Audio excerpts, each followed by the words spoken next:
In this clip from our recent episode of Double Tap TV, we're speaking with the creator of an app called the Braille Scanner app. Can it read Braille? We find out. You're watching Double Tap TV. Mark, you've seen Braille in your travels from time to time. Some people may not even notice, but I know that you do. Perhaps in a hotel you might notice Braille dots in elevators and on signs, like I was saying earlier. Now, this is used to help blind people navigate their way through space and find where we want to go. Yeah, of course. I mean, I remember when you were here in Montreal, we noticed it in the elevator and, of course, on the doors as you were navigating to the room. But you know what I've always asked myself when I see that, Stephen, is how do we even know if that Braille is right? Like, is there someone spot checking it? Is it written by someone specialist? Are people just going online, Google, and putting the number 1 and 2? How do they make sure it actually says what it's supposed to? That is a great question. I had a situation on a cruise ship where they had actually numbered all the floors the wrong way around. So when I was hitting the button for, say, floor 4, it was floor 6, right? So it was that kind of thing. So yeah, you're absolutely right. There needs to be a way to check this, and that is where a cool new app comes in. It's called Braille Scanner, and I'm delighted to say the developer of it is here with us now. Aaron Stephenson, why don't you introduce yourself to our Double Tap TV audience? My name's Aaron. I've been making iOS apps for the last 10 years. I'm extremely passionate about accessibility. I make apps.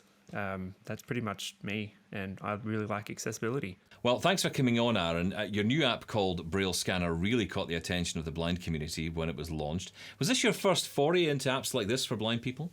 So as far as accessibility goes, I released an open source project 2 years ago at the bank I worked at the time. That was like my first, foray into accessibility as software. But like accessibility, I've been passionate about it the last probably 4 years. I didn't really know too much about it before that, and this app is honestly one of my biggest passions. I could just talk for hours about this, so hopefully you've got enough time on your hands. Yeah, unfortunately we have lots of time on our hands. Now, you mentioned that about 4 years ago you got really passionate about accessibility. What was the actual reason for that? I always knew accessibility was a thing. I know, being an Apple developer, Apple's always really focused on accessibility, so I've heard it mentioned a lot. And it got to a point where one of the places I was working, we had a product owner who is amazing. He was very passionate about accessibility, and he said, look, we want to make this app that we're building accessible. And I naively said, I'll put my hand up, I can do that. Can't be that hard. And then I just sort of fell down this rabbit hole of accessibility labels and color contrast and voiceover and voice control and switch control and Braille displays, and the list goes on and on and on. Does it help, Aaron, that Apple provides the groundwork and the toolbox essentially for accessibility? The toolbox that Apple gives you, it is a large toolbox. It's like an endless toolbox. It looks like a tiny little toolbox, and you put your hand in, it just keeps going and going, and you just keep pulling things out of it. So can you really learn about everything that's in the toolbox that Apple gives you? It is almost impossible to know everything. Maybe you could learn a little bit of each, but not know it in depth. So I guess accessibility might be the tool that I take out more often, and then I like to tell others how to use the tool of accessibility. But yeah, there's so much stuff to learn when it comes to app development. Okay, so let's talk about the app itself. What does it do? Okay, so what the app does is it allows you to take a photo of a piece of paper with Braille on it, and it converts the Braille to text using machine learning, Corel and Vision. Sounds simple, and I guess from a user perspective, that's quite simple and extremely powerful, right? But how do you build something like that? Let's go back 2 years. So 2 years during Global Accessibility Awareness Day, so GAD, which is in May each year. I can't remember the date's the 19th. And I created, it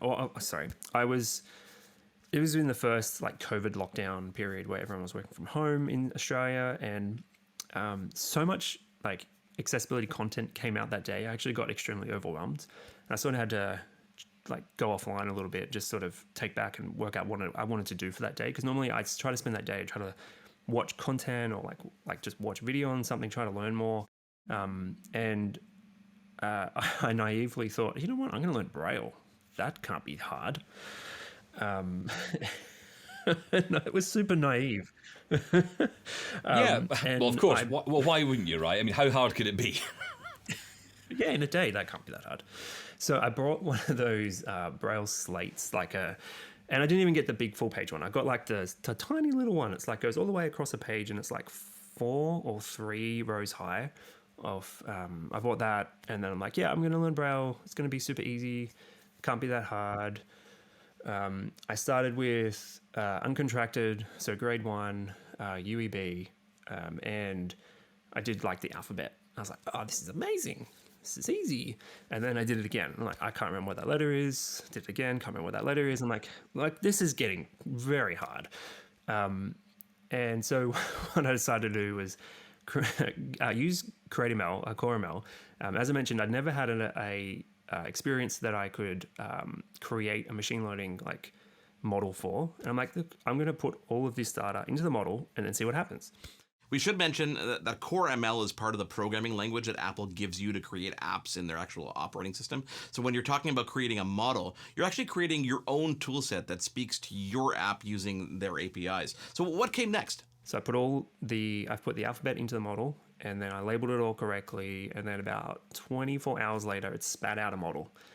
I put it into an app, I pointed it at the piece of paper, and it actually highlighted over the top of each Braille set, unlike this live view, each letter.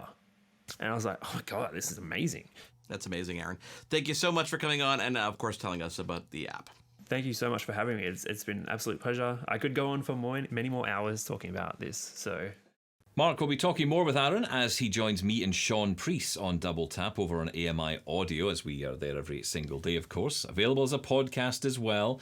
So make sure you get subscribed to get that episode and many other great episodes of our daily audio show when they are available. Of course, they can find that on the podcasting platform of their choosing. Right, Stephen? Absolutely. Hey, that's a wrap. Thank you for joining us this week right here on Double Tap TV.